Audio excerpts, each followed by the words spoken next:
Bisa kelihatan.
Anugerah Tuhan untuk PA malam hari ini. Saya akan meneruskan tentang pembahasan perumpamaan Yesus Kristus. Malam ini adalah tentang gadis-gadis yang bijak dan gadis-gadis yang bodoh. Mari kita membuka kitab suci. Kita masuk ke dalam kitab Matius pasal 25.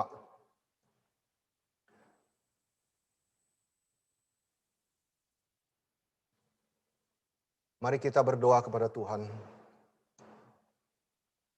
Bapa di dalam surga, kami bersyukur untuk malam hari ini. Pimpinlah PA ini ya Tuhan. Biarlah hati kami diteguhkan, dihibur oleh firman-Mu. Berkatilah kami baik yang di ruangan ini maupun yang mendengar lewat online. Kiranya Tuhan menolong kami semua. Dalam nama Yesus Kristus kami berdoa. Amin. Bapak, Ibu, Saudara sekalian, perumpamaan tentang akhir zaman ini diajarkan oleh Yesus untuk murid-muridnya tentang yang saat itu bertanya kepada dia seperti ini di pasal 24 ayat ketiga. Katakanlah kepada kami bila manakah itu akan terjadi dan apakah tanda kedatanganmu dan tanda kesudahan dunia. Lalu Yesus mengajar salah satunya perumpamaan tentang gadis-gadis bijak dan bodoh ini di dalam Matius 25, 1-13. Saya akan bacakan untuk Bapak Ibu sekalian. Pada waktu itu hal kerajaan sorga seumpama 10 gadis yang mengambil pelitanya dan pergi menyongsong mempelai laki-laki. 5 di antaranya bodoh dan 5 bijaksana. Gadis-gadis yang bodoh itu membawa pelitanya, tetapi tidak membawa minyak. Sedangkan gadis-gadis yang bijaksana itu membawa pelitanya dan juga minyak dalam buli-buli mereka. Tetapi karena mempelai itu lama tidak datang-datang juga, mengantuklah mereka semua lalu tertidur. Waktu tengah malam terdengarlah suara orang berseru, "Mempelai datang, songsonglah dia." Gadis-gadis itu pun bangun semuanya lalu membereskan pelita mereka. Gadis-gadis yang bodoh berkata kepada gadis-gadis yang bijaksana, "Berikanlah kami sedikit dari minyakmu itu, sebab pelita kami hampir padam." Tetapi jawab gadis-gadis yang bijaksana itu, "Tidak, nanti tidak cukup untuk kami dan untuk kamu.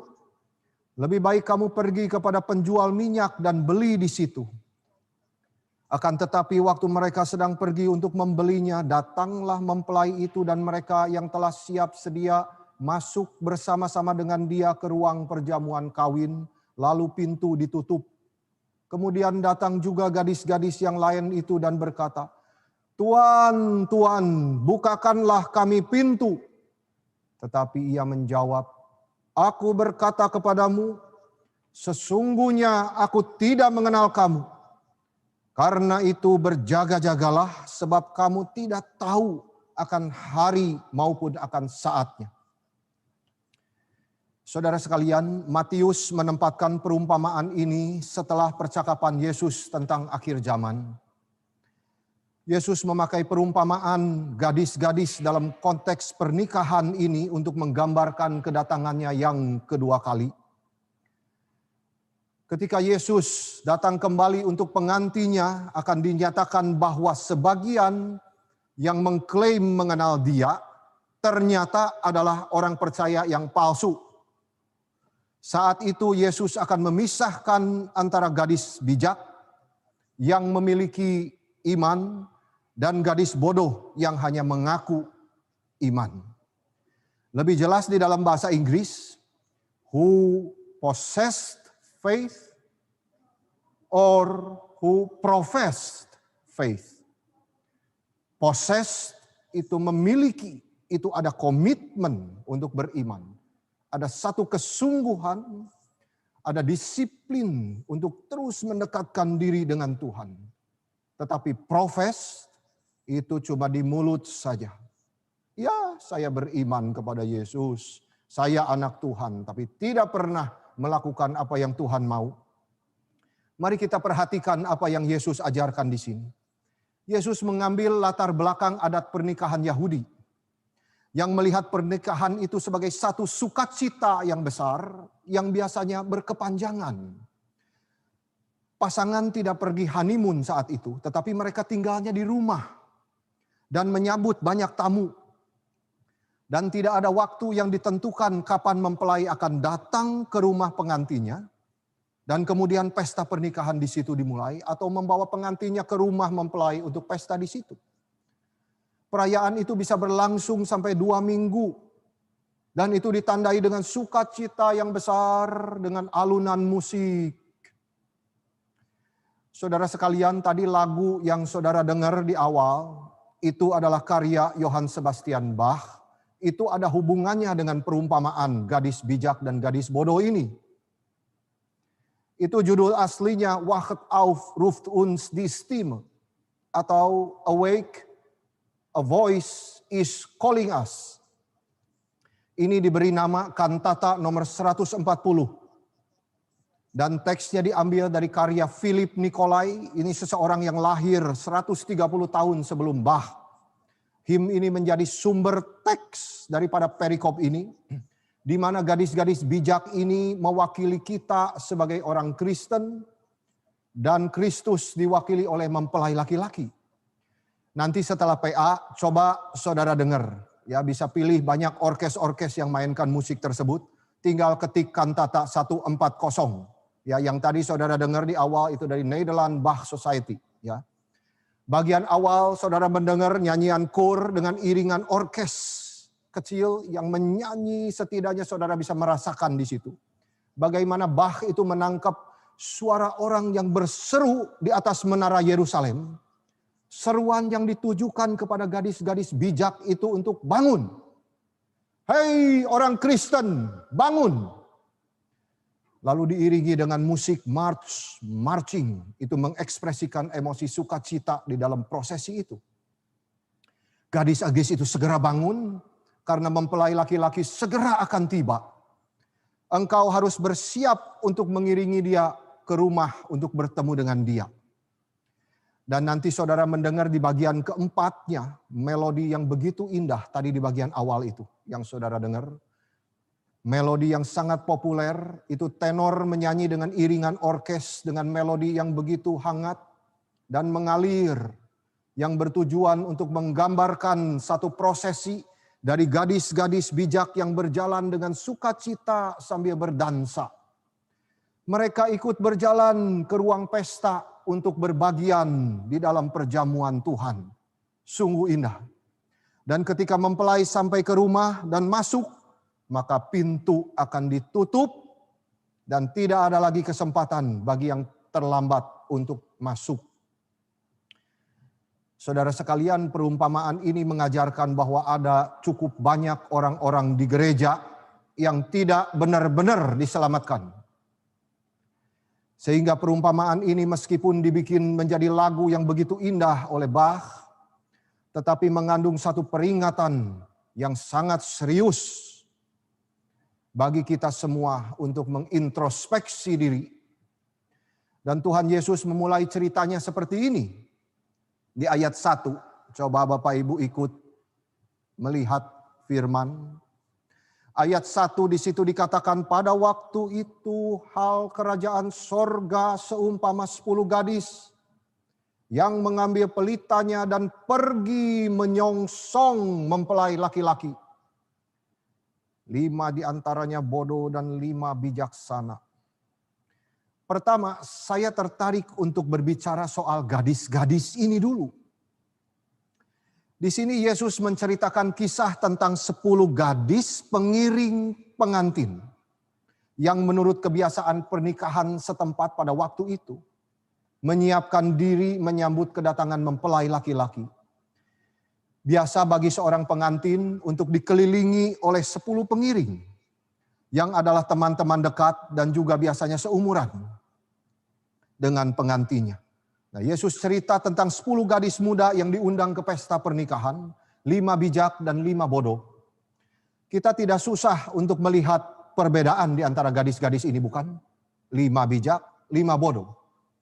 Itu sebab kita akan melihat hal yang jauh lebih penting dari persamaan gadis-gadis ini.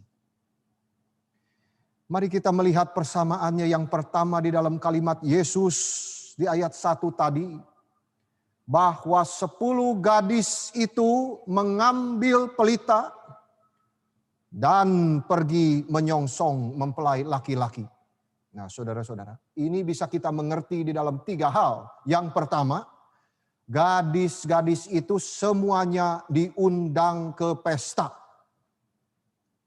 Setiap gadis itu menerima undangan dan mereka mengantisipasi pesta ketika mempelai tiba.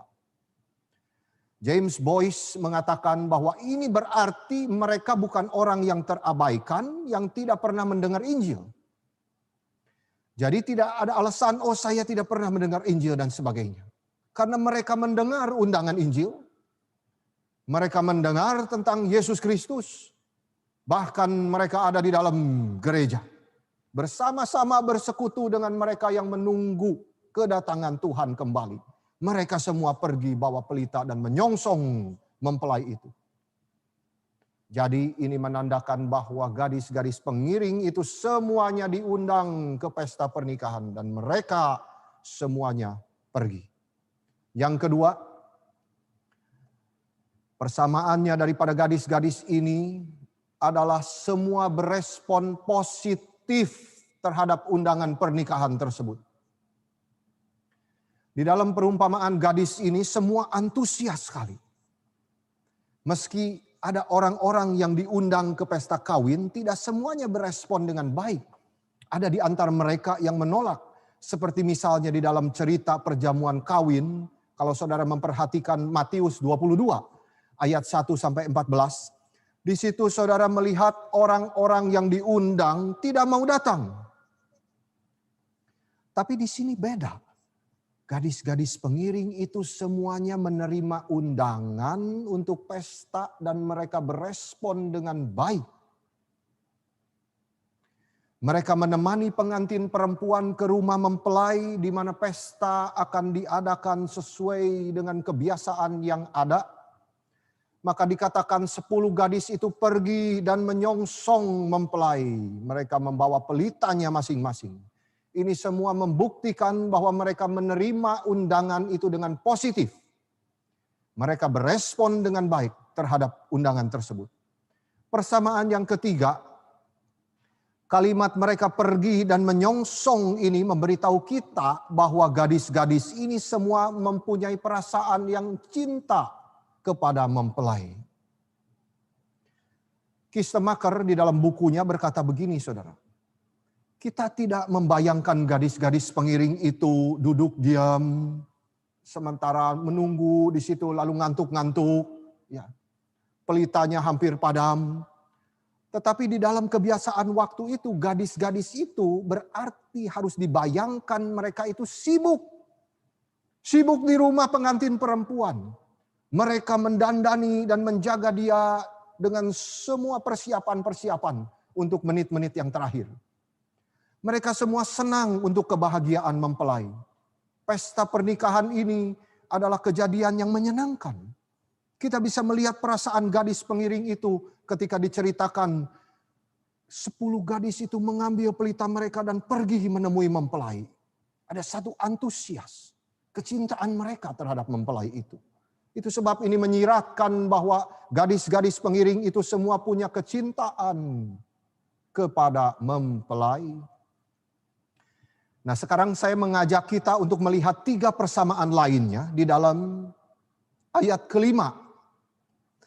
Ayat kelima dituliskan di situ, tetapi karena mempelai itu lama tidak datang-datang juga, mengantuklah mereka semua, lalu tertidur.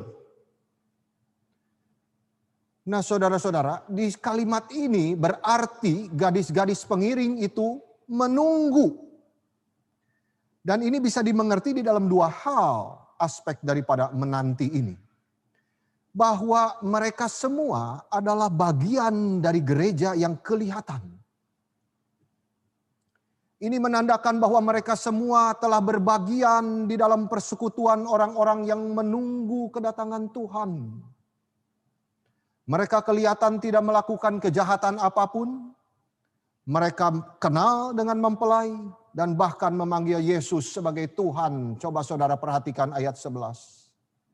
Tuhan, Tuhan, bukakan kami pintu. Ini dari kata Kyrios yang artinya Tuhan.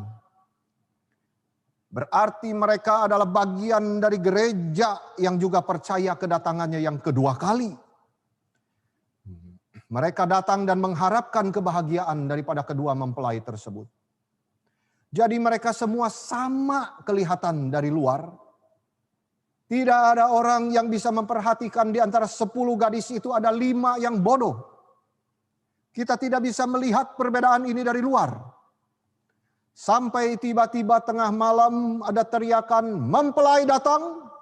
Di saat kritis itulah semua persiapan mereka akan diuji. J.C. Ryle mengatakan saat kedatangan Yesus yang kedua kali itu, maka dia akan menemukan gerejanya terdiri dari orang-orang yang sudah dibaptis dan semua mengaku Kristen. Tetapi tidak semua taat kepada kehendak Tuhan. Yang kedua, Bapak Ibu sekalian, persamaan daripada ayat 5 tersebut adalah bahwa semua gadis-gadis itu percaya di dalam pengertian tertentu mereka menunggu kedatangan Yesus yang kedua. Berarti ini adalah orang-orang yang sudah mendengar Injil dan berespon. Memiliki kecintaan kepada Yesus Kristus, menjadi anggota gereja, dan mereka juga menunggu Yesus datang kembali. Dan persamaan yang terakhir ketiga, semua gadis pengiring itu mengantuk dan tertidur ketika kedatangan mempelai tertunda.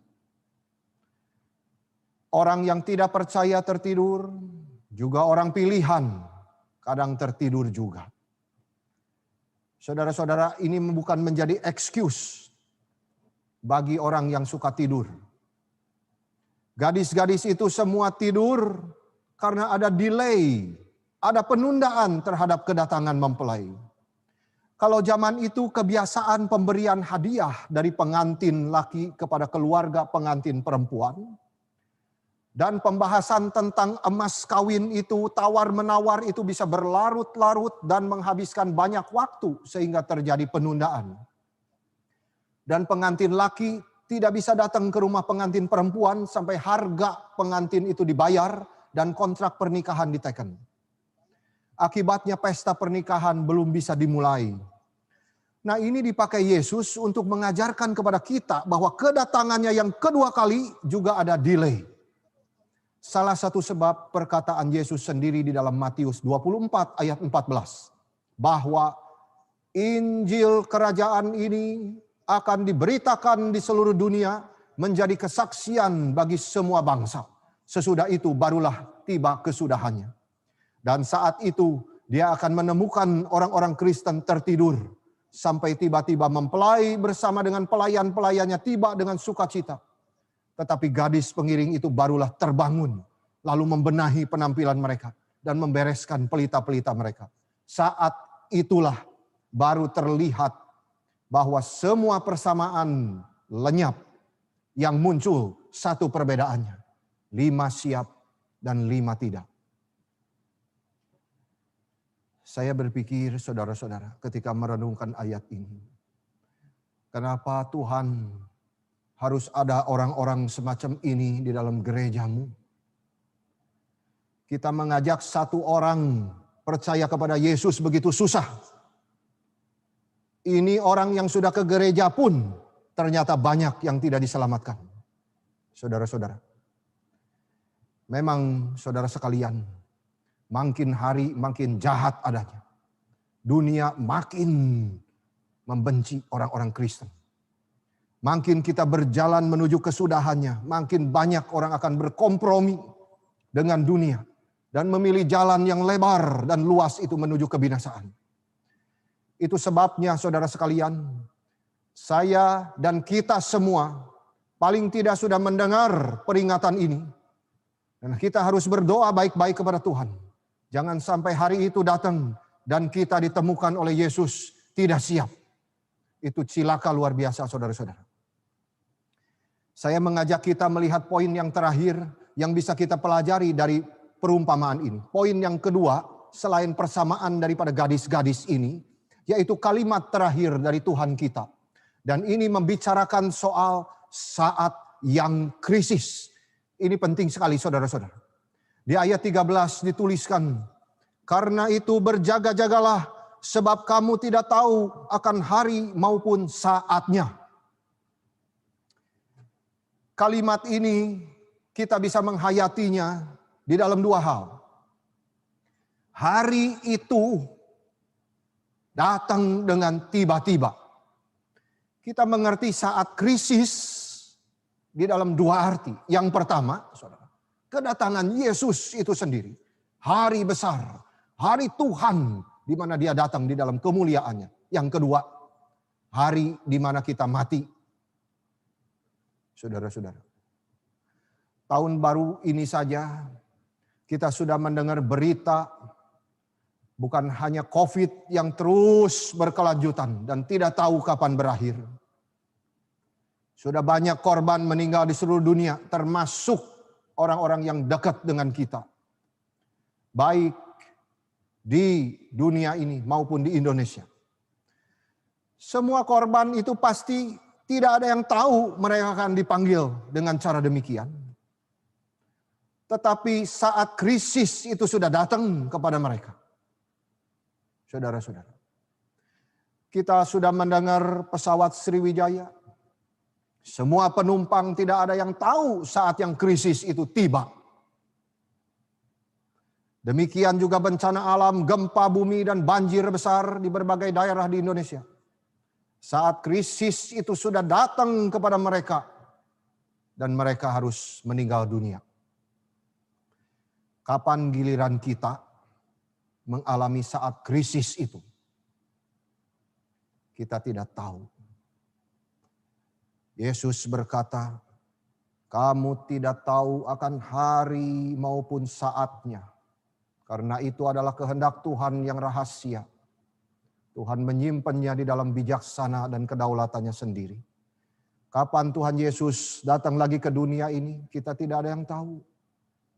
Justru bagian ini memperingati kita bahwa tidak ada yang tahu saat itu.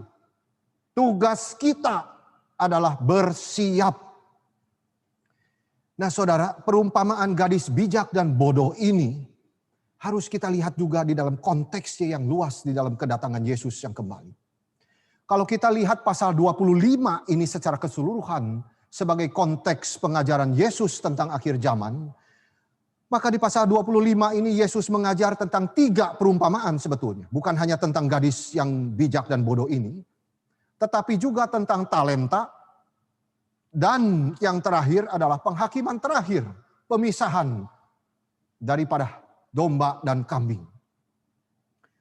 Ketiganya memang bicara poin yang beda, tetapi penekanan itu dengan jelas kepada peringatan Yesus kepada mereka yang terlihat seperti orang percaya, dan bahkan diri mereka sendiri pikir mereka percaya, tapi mereka tidak siap saat Yesus datang kembali. James Boyce mengatakan di dalam pasal 25 ini, perumpamaan ini semuanya ada kemiripan. 3 perumpamaan ini. Yang pertama, kedatangan Tuhan itu tiba-tiba dan tidak diduga. Ayat 6, tengah malam saat gadis itu semua tidur, tiba-tiba suara terdengar. Mempelai datang, songsonglah dia. Lalu perumpamaan tentang talenta di ayat 19. Tuannya itu tiba-tiba kembali. Lama sesudah itu di saat yang tidak terduga juga. Lalu di dalam perumpamaan penghakiman terakhir di antara pemisahan domba dan kambing ayat 31. Apabila anak manusia datang dalam kemuliaannya dan semua malaikat bersama-sama dengan dia. Tiba-tiba, tidak diduga. Semua murid ingin tahu kapan Tuhan datang lagi. Tetapi jawaban adalah mereka tidak akan tahu. Mereka akan melihat tanda-tanda zaman yang bukan tanda yang sebenarnya dari kedatangan Tuhan. Mesias palsu, nabi palsu, perang, kelaparan, gempa bumi, kesesatan. Tetapi saat dia datang, waktunya tiba-tiba dan tidak terduga. Itu sebab mereka harus bersiap. Saat tengah malam itu kesiapan kita sebagai orang Kristen akan diuji. Saat itu pintu akan ditutup dan tidak ada lagi kesempatan bagi yang terlambat untuk masuk. Di dalam perumpamaan ini dikatakan ayat 12, aku berkata kepadamu, sesungguhnya aku tidak mengenal kamu. Ini mengajarkan kepada kita bahwa kesempatan yang sudah hilang tidak bisa didapatkan lagi. Gadis-gadis bodoh itu saat terbangun baru sadar pelita mereka mau padam dan mereka tidak ada sedia minyak. Sementara prosesi akan segera dimulai. Ini adalah kalimat peringatan bagi kita semua karena kedatangan Tuhan itu akan terjadi justru tanpa peringatan. Itu sebab perumpamaan itu ditutup dengan kalimat karena itu berjaga-jagalah sebab kamu tidak tahu akan hari maupun saatnya. Kistemaker berkata dalam bagian ini sebenarnya berjaga-jaga di sini bukanlah merupakan pengajaran utamanya yang mencoba diajarkan di dalam perumpamaan ini. Tetapi pengajaran yang paling dominan di dalam perumpamaan ini adalah mengenai kualitas daripada kesiapan hati. Saudara-saudara. Bagaimana kesiapan hati setiap orang Kristen, disitulah yang akan diuji. Karena mempelai bisa datang sewaktu-waktu selama malam yang panjang itu. Itu sebab Yesus juga akan datang di waktu yang tidak disangka-sangka. Inilah saat krisis yang menentukan. Perbedaan antara gadis bijak dan bodoh diketahui saat kedatangan mempelai. Saat di mana menentukan kekekalan. Di antara waktu sebelum pernikahan atau malam yang menuju kepada pesta itu. Hanya sedikit yang mengetahui 5 gadis telah siap menyambut kedatangan mempelai. Dan 5 gadis lagi tidak siap. Tiba-tiba mempelai datang dan perbedaan itu juga langsung kelihatan. Gadis bijak bangun lalu mengatur pelita mereka. Tetapi gadis bodoh baru sadar minyak habis. Pelitanya hampir padam. Lalu minta kepada gadis bijak. Tetapi gadis bijak itu tidak mau kasih. Karena nanti tidak cukup untuk kita dan untuk kamu. Lebih baik kamu pergi ke penjual minyak dan beli sendiri di situ. Lalu gadis bodoh itu Mulai tanpa sedia minyak, dan ketika mereka pergi membeli, mempelai datang. Dan mereka yang siap pergi bersama mempelai ke pesta. Gadis bodoh ketika kembali melihat pintu itu sudah ditutup, mereka berkata, "Tuan, bukakan pintu." Tapi mempelai itu menjawab, "Aku tidak mengenal kamu." Inilah saat krisis itu, saudara. Saat di mana Yesus Kristus datang kembali. Atau saat kita meninggal dunia. Di saat itu banyak orang yang kira mereka adalah anak-anak Tuhan yang sejati, ternyata bukan. Dan banyak yang kira mereka tidak dianggap anak, akan dinyatakan sebagai anak-anaknya. Kalimat Yesus ini mirip dengan ia sendiri khotbahkan di bukit di dalam Matius 7 ayat 21 sampai 23. Bukan setiap orang yang berseru kepadaku, "Tuhan, Tuhan," akan masuk ke dalam kerajaan sorga, melainkan dia yang melakukan kehendak Bapa-Ku yang di sorga. Pada hari terakhir banyak orang akan berseru kepadaku, "Tuhan, Tuhan, bukankah kami bernubuat demi nama-Mu dan mengusir setan demi nama-Mu dan mengadakan banyak mujizat demi nama-Mu juga?" Pada waktu itulah aku akan berterus terang kepada mereka dan berkata, "Aku tidak pernah mengenal kamu. Enyalah daripadaku, kamu sekalian pembuat kejahatan." Ini jelas bicara bahwa Yesus akan menolak sebagian. Orang yang gagal melakukan kehendak Tuhan akan ditolak oleh Kristus. Pada hari itu mereka akan memanggil nama Yesus karena mereka kenal. Mereka melayaninya. Karena mereka gagal melakukan kehendak Bapa, itu sebabnya mereka ditolak. Maka mereka tidak dapat bagian di dalam kerajaan sorga. Di waktu yang krisis itu, saudara, di situ akan terjadi sesuatu pemisahan. Hari yang tiba-tiba datang itu akan membawa pemisahan antara dua grup manusia. Akar kata daripada penghakiman itu sendiri adalah pemisahan. Pemisahan antara mereka yang sudah siap dan yang belum siap. Di dalam perumpamaan gadis-gadis, 5 yang masuk pesta, 5 lagi ditolak.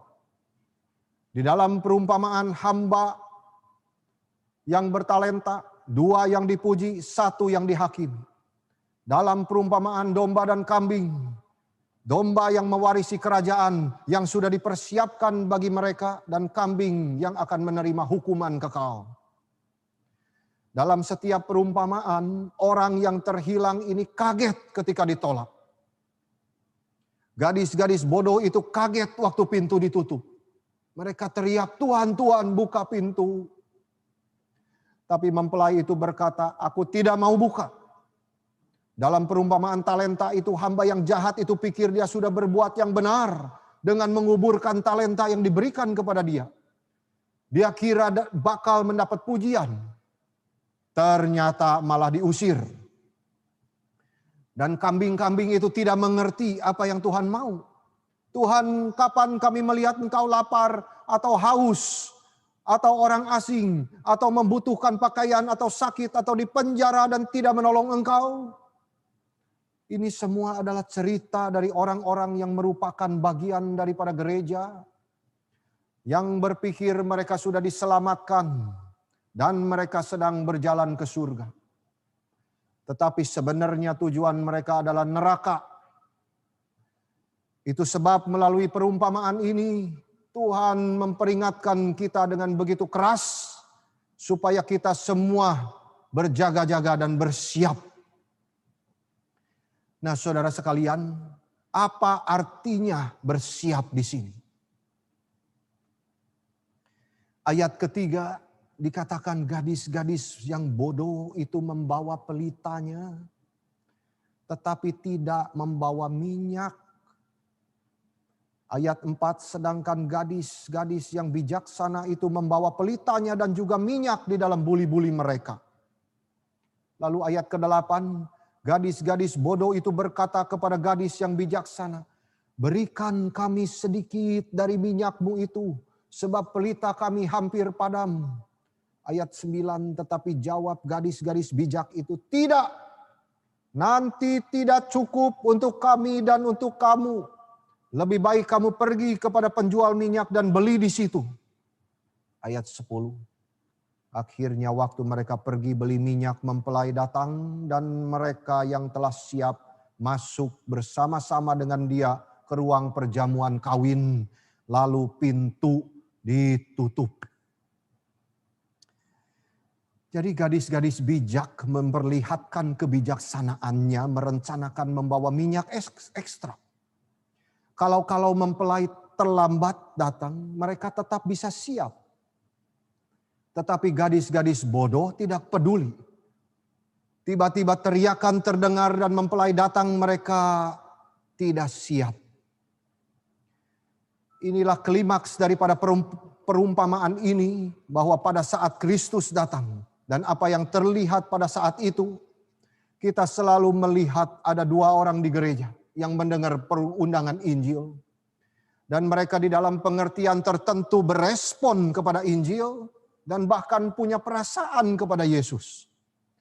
Tetapi cilakanya, mereka bukan orang-orang yang sudah lahir baru. Orang bisa mengaku Kristen, melayani Tuhan, dan mereka terlihat seolah-olah dari luar adalah orang-orang yang mencintai Tuhan. Tetapi hatinya tidak pernah lahir baru, saudara-saudara. Kita tidak melihat minyak sebagai lambang Roh Kudus. Seolah-olah Roh Kudus bisa pergi meninggalkan orang percaya kalau mereka berbuat dosa. Kita tidak menggunakan tafsiran alegoris semacam itu. Tetapi kita akan fokus kepada pengertian bersiap di sini. Apa artinya siap? Karena itu penting sekali saudara-saudara bagi kita. Paling tidak saya ingin mengajak saudara untuk menghayati kita bersiap ini di dalam dua hal. Yang pertama, di ayat ke-9 dicatat di situ bahwa tidak cukup untuk kami dan untuk kamu. Ini berarti persiapan itu tidak bisa ditransfer.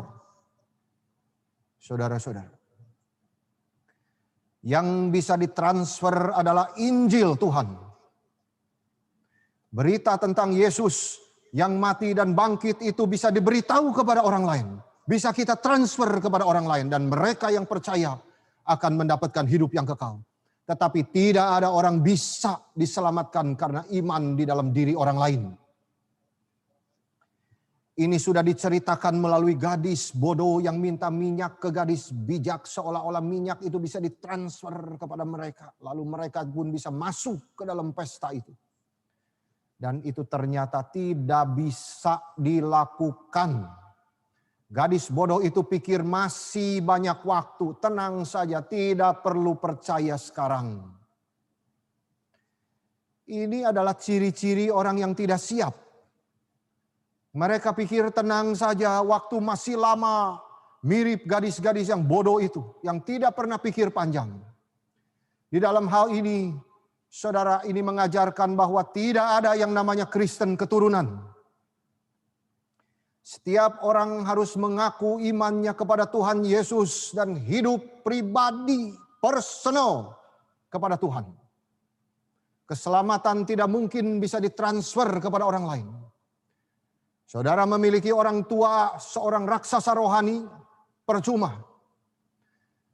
Karena perumpamaan ini mengajarkan kita bahwa kita tidak bisa berpikir bahwa nanti saat hari Tuhan datang, kita bisa bergantung kepada kerohanian orang lain yang dekat dengan kita.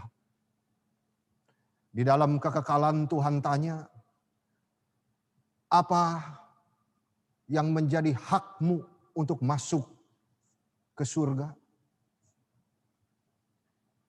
Saya tidak terlalu tahu Tuhan. Tetapi Tuhan lihat orang tuaku. Tuhan lihat pendetaku. Mereka adalah orang-orang besar yang begitu rohani. Lihat guru. Dia adalah seorang yang begitu taat kepada Tuhan. Dan saya pun sudah belajar banyak daripada dia. Ini semua salah belaka, saudara-saudara. Inilah kenapa gadis bijak tidak mau memberikan minyak kepada gadis bodoh itu. Waktu kedatangan Yesus, setiap orang harus berdiri seorang diri di hadapan Tuhan. Dan dia harus mempertanggungjawabkan imannya. Apakah dia siap atau tidak. Kita tidak bisa diselamatkan dengan menggantungkan kerohanian kita kepada orang tua kita. Atau kepada anak kita. Atau kepada siapapun yang kita idolakan. Saudara-saudara, keselamatan itu adalah personal. Itu adalah dianugerahkan oleh Tuhan kepada saudara. Dan saudara harus meresponinya dengan begitu sungguh-sungguh di hadapan Tuhan. Pertanyaannya, apakah kita sudah hidup di dalam Kristus? Apakah kita sudah siap?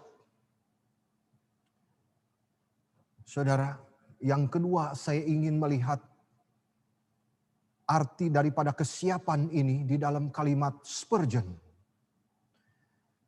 Dia mengatakan bahwa orang yang siap ini kita bisa melihat daripada perubahan di dalam diri orang itu. Perubahan yang dihasilkan daripada kelahiran baru. Saudara-saudara. Saudara, betapa pentingnya transformasi hidup itu. Ini selalu ada aspek di dalam kekristenan, saudara. Kita tidak bisa excuse di dalam hal ini. Kita akan manusia lemah, sebuah manusia lemah ya jatuh berdosa, sudahlah. No. Saudara-saudara. Kita semua ada Roh Kudus, bukan? Setiap orang yang sudah dilahirkan baru, Roh Kudus ada di dalam hatimu. Dan itu tidak bisa berdusta. Setiap orang memiliki Roh Kudus di dalam hatinya, pasti hidupnya berubah. Saudara-saudara. Spurgeon berkata, sebelum kita dapat masuk bersama Kristus ke dalam pernikahan, pertama, perubahan besar harus dikerjakan di dalam diri kita. Dan ini tentunya bukan kekuatan kita sendiri. Kita harus pertama-tama diperbarui di dalam natur kita, atau kita tidak akan pernah siap menyambut kedatangan Yesus Kristus, Tuhan kita. Kita harus dibasuh daripada dosa-dosa kita, atau kita tidak akan pernah siap. Kita harus dibenarkan di dalam kebenaran Kristus, dan kita harus mengenakan gaun pengantinnya, atau kita tidak akan pernah siap. Engkau harus didamaikan dengan Tuhan, atau engkau tidak akan siap. Kita harus memiliki pelita, dan pelita itu harus diberi makan dengan minyak surgawi. Dan itu harus tetap dijaga, menyala terus, atau engkau tidak pernah siap. Tidak ada anak kegelapan yang bisa masuk ke tempat terang itu.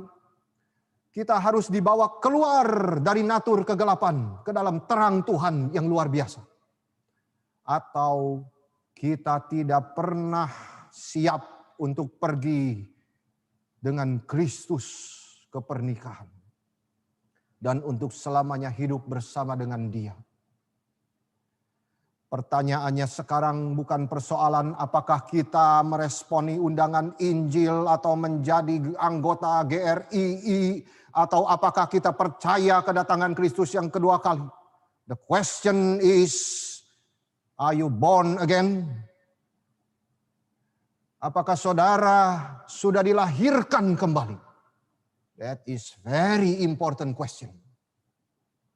Saudara-saudara, ini adalah satu pertanyaan bagi kita semua, termasuk diri saya. Apakah kita sudah percaya kepada Yesus Kristus sebagai juru selamat bagi dosa-dosa kita satu-satunya? Apakah kita sudah hidup bagi Yesus sekarang? Apakah kita sudah benar-benar siap? Atau hanya kelihatannya sudah siap? Apakah kita sudah menghasilkan buah pertobatan itu? Saudara-saudara, pengajaran Yesus ini kiranya mendorong kita untuk mau hidup sungguh-sungguh, oh Tuhan, Saya membutuhkan pertolongan-Mu itu untuk terus-menerus menghidupkan suatu semangat untuk hidup bagi Tuhan, mendekat kepada Tuhan, untuk hidup penuh dengan ditandai perubahan-perubahan di dalam hidup kita. Tuhan, tolonglah rubah hidup kita untuk makin mirip dengan Yesus Kristus. Saudara-saudara yang sudah berpuluh tahun menjadi Kristen, tetapi kalau marah-marah kata kasar keluar sehingga menyakiti pasanganmu, saudara harus bertobat. Karena lidah tidak mungkin Tuhan cipta untuk menyakiti orang lain. Itu sama dengan membunuh saudara-saudara. Tetapi biarlah Tuhan menolong kita pada malam hari ini untuk memakai lidah kita untuk membangun orang lain, untuk mengatakan Injil yang kudus itu kepada orang lain. Saudara-saudara, tanda itu nyata adanya. Kita tidak bisa main-main. Orang yang sudah dilahirkan baru itu akan senantiasa berubah hidupnya. Bukan tidak bisa jatuh. Kita bisa jatuh, saudara-saudara. Tetapi ada satu semangat daripada Roh Kudus di dalam hati dia. Bangun kembali. Saudara-saudara, itulah sebabnya. Oh Tuhan, please help me to live according to your will. Itu adalah tanda orang yang bersiap menunggu kedatangan Yesus Kristus. Kita tidak perlu takut, saudara-saudara. Jika kita sudah yakin bahwa dosa-dosa kita sudah dibasuh dan hati kita sudah dilahirkan baru. Tuhan, aku siap menghadap kepadamu kapan saja aku dipanggil. Mungkin malam ini, mungkin besok, kita tidak pernah tahu, saudara-saudara. Yang ketiga, apa arti siap, saudara-saudara? Itu dihayati dengan bagaimana kita itu adalah termasuk di dalam grup gadis-gadis yang bijak atau gadis-gadis yang bodoh saat Tuhan datang. Kita bisa menjawab, saudara-saudara, tentu salah satu jawabannya adalah, Tuhan, saya sudah setia melayanimu. Oh yes, that's correct. Itu benar. Atau kita, Tuhan, saya sudah melayanimu dengan melayani sesama karena saya mencintaimu. Benar. Dua hal ini adalah jawaban yang kita dapatkan dari pengajaran Yesus sendiri, bukan di dalam perumpamaan setelah gadis-gadis ini. Talenta dan penghakiman terakhir. Yaitu melayani Tuhan dengan talenta yang diberikan. Dan melayani sesama dengan dasar cinta kepada Yesus. Itu intinya dua perumpamaan setelah gadis-gadis ini. Tetapi saudara, ada satu hal lagi yang membuat kita harus terus mengintrospeksi diri. Apakah kita termasuk orang-orang yang mengaku Kristen tetapi tidak pernah lahir baru? Ini bisa dilihat daripada saat kita menghadapi krisis di dalam hidup kita. Bagaimana reaksi kita terhadap semua permasalahan yang Tuhan izinkan datang di dalam hidup kita. James Walsh mengatakan seperti ini, saudara sekalian. Tidak ada hal lain yang lebih jelas untuk melihat apa yang ada di dalam diri seseorang selain dengan melihat saat krisis yang menghancurkan datang di dalam hidupnya. Oh saudara-saudara, ini benar-benar adanya. Tuhan selalu memakai penderitaan, kesusahan, kesulitan, masalah yang menghantui hidup saudara untuk menguji iman saudara. Apakah iman itu seperti jerami atau seperti emas murni? Kesulitan itu bisa datang, apakah itu berupa kekecewaan yang besar di dalam hidup kita? Lalu hilang harapan, putus asa. Akhirnya mulai dari berhenti pelayanan sampai meninggalkan gereja dan akhirnya Tuhan pun dia tinggalkan. Ataukah apakah itu berupa malaikat kematian yang datang ke rumah kita, mengambil orang yang kita paling cintai? Where is God? atau dirinya sendiri dijangkiti oleh penyakit yang berat sehingga dia mengalami kecewa dan pahit yang mendalam kepada Tuhan. Dan saat itu, apakah dia sendiri dan orang lain melihat dia masih setia kepada Tuhan Yesus dan ditopang oleh anugerah daripada Roh Kudus, itu akan terlihat ketika pencobaan berat datang ke dalam hidupnya. Atau dia lalu menipu diri dan pergi mencari Allah yang lain. Disitulah kita melihat iman seseorang ketika dia mengalami ujian berat yang datang ke dalam hidupnya. Itu sebab marilah kita mengintrospeksi diri kita masing-masing. Seperti Petrus mengatakannya di dalam suratnya yang kedua, pasal 1 ayat 10.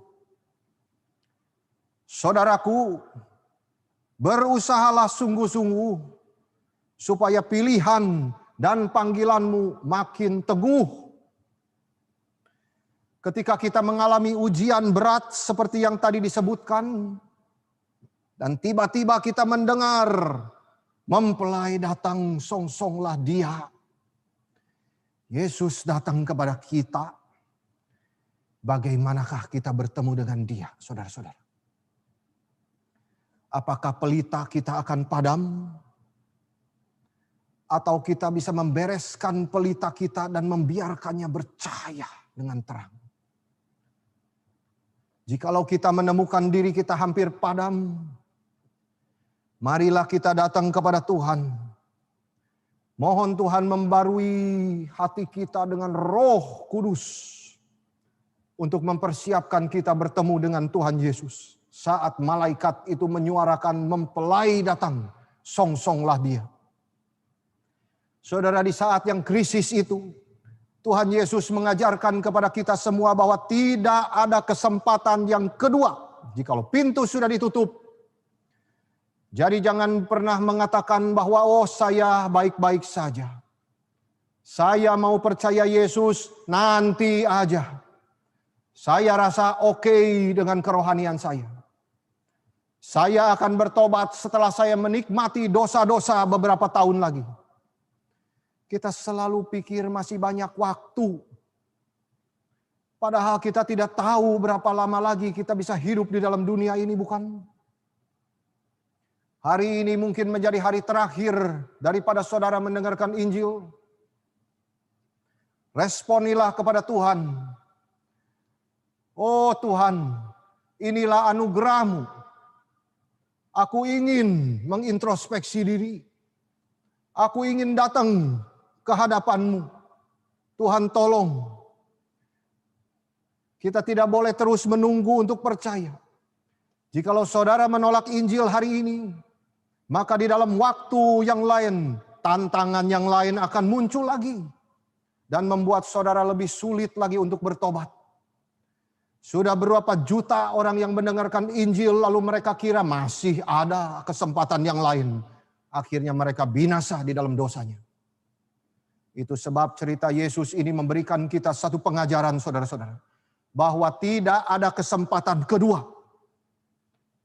Percayalah kepada Injil. Now, sekarang. Ketika Injil disampaikan, itu waktu yang krisis sudah tiba.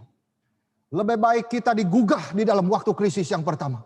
Daripada di waktu krisis yang kedua datang, kita tidak siap, gemeter menghadapi kedatangan Tuhan yang mulia itu. Saudara-saudara, ketika Injil tiba selalu ada dua pilihan. Mau ikut Yesus atau tidak? It's only two choices. Do you want to follow Jesus or not? Atau tenang saja, saya masih sehat. No. Saudara, itu angka-angka yang saudara dapatkan di dalam laboratorium, itu sama sekali tidak menjadi sesuatu patokan bahwa saudara masih hidup lama di dalam dunia ini. No. Saudara yang hari ini dicek sehat-sehat saja, besok mungkin masuk kuburan. Saudara-saudara. Atau saudara berkata, no, saya merasa rohani saya begitu tinggi. Saudara. Itu berarti saudara sedang di dalam kebahayaan.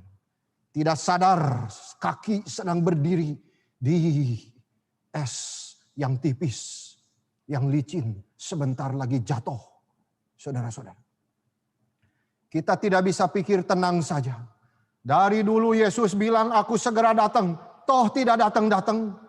Saudara-saudara, memang ada satu penundaan. Ini yang terakhir saya akan bahas.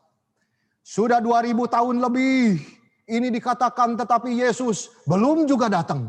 Saudara-saudara, tetapi sikap kita bukan seperti orang yang tidak kenal Tuhan. Kita percaya Yesus pasti datang kembali. Amin, saudara-saudara. Dan kita harus bersiap. Kalimat terakhir daripada Yesus, karena itu berjaga-jagalah sebab kamu tidak tahu akan hari maupun saatnya. Saudara, saya membandingkan ini dengan Matius 24 ayat 37. Di situ dikatakan, sebagaimana halnya pada zaman Nuh, demikian pula halnya kelak pada kedatangan Anak Manusia. Bagaimana Nuh saat datangnya air bah, saat yang sama sekali tidak terduga. Semua orang menjalani hidup sehari-hari seperti biasa. Mereka tidak percaya akan ada bahaya yang datang. Kita melihat surat Paulus di dalam Ibrani 11 ayat 7.